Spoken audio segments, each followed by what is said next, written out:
Hi, this is Mitch Mitchell of I'm Just Sharing. This really is finally going to be kind of a short video. You know what this is? This is what I call a Fluffernutter. This is a peanut butter sandwich with marshmallow inside. Now, the funniest thing is that I have been eating these things since, well, at least the early 70s. I've always known about a Fluffernutter. So recently, I was talking with a friend of mine who's from Texas, and I happened to say fluffernutter. She said, "What's a fluffernutter?" And I said, "What do you mean?" I mean, she's a couple of years older than me. She'd never heard of fluffernutter, and she lives in Texas. And it turns out that I'm down south consulting right now, and most of the people here had never heard of a fluffernutter. So I said, "It's a marshmallow cream and peanut butter sandwich." She said, "Marshmallow cream? Are you nuts? I've never heard of such a thing."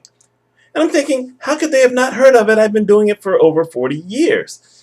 Well, this is one of those things that points out that we have our own frames of references, and there's things that every single one of us knows that sometimes we find out someone else has never heard of. And it seems like the strangest thing in the world, but it happens. The United States is a really big place. And even if you live in the same town, you may live on different sides of the town, and there may be things you've never heard of. My wife and I were talking on the phone earlier today, and I happened to mention that I had seen this documentary on TV about some rapper named Too Short. She said, "Who's that?" And I said, "I wondered who that was when I first saw the name." Well, it turns out this guy's from the 1990s. You would think that I would have known who this was, but I'd never heard the term. And I used to listen to some rap, although I'll admit that, probably in the early 90s is when I kind of started to move away from some of it.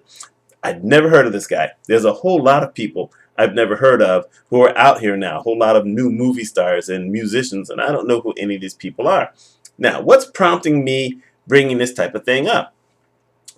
A few days ago, I read a list of what it said were the top 100 influential black people in social media. Now, I knew my name wasn't going to be on it, but I had high hopes, and my name wasn't on it.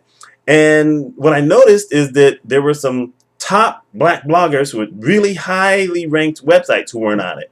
And then I noticed, well, wait, no one that I know who's on YouTube who I think are highly ranked people who have thousands and thousands of people following them, were on that list either. A whole lot of celebrities were on that list, and there's some tech people who are on the list.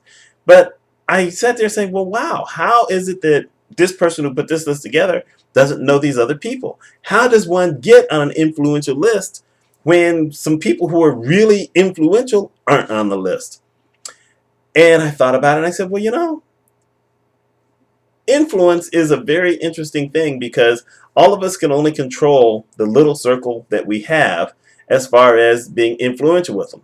And by control, I'm just saying being influential. Influential may mean this is a circle of people who read whatever blog posts you write or will watch a video that you have, or may say, hey, this person knows their restaurant, so if they recommend a restaurant, I'm going to go. Or if they put one down, I'm never going there.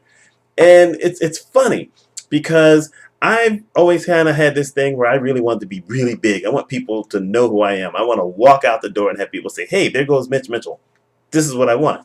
But I start to recognize that if there are people who are famous that I have no clue, then why should I expect that everyone's going to know who I am?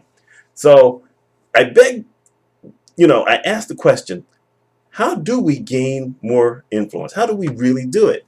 Is it that I need to put out more videos? No, I don't think so. Is it that I need to try to dominate Twitter?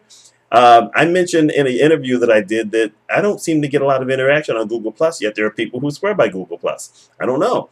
I have people on Facebook who will see almost everything I put out, but that's not the majority.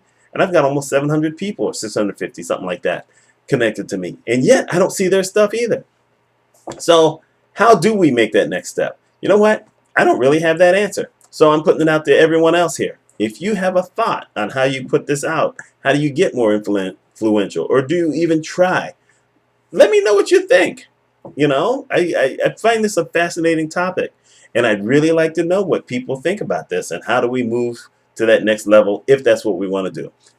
I told you this was going to be short. It's because I want to eat my sandwich. So this is Mitch Mitchell of I'm Just Sharing. I'm going to eat my Fluffernutter. Y'all take care.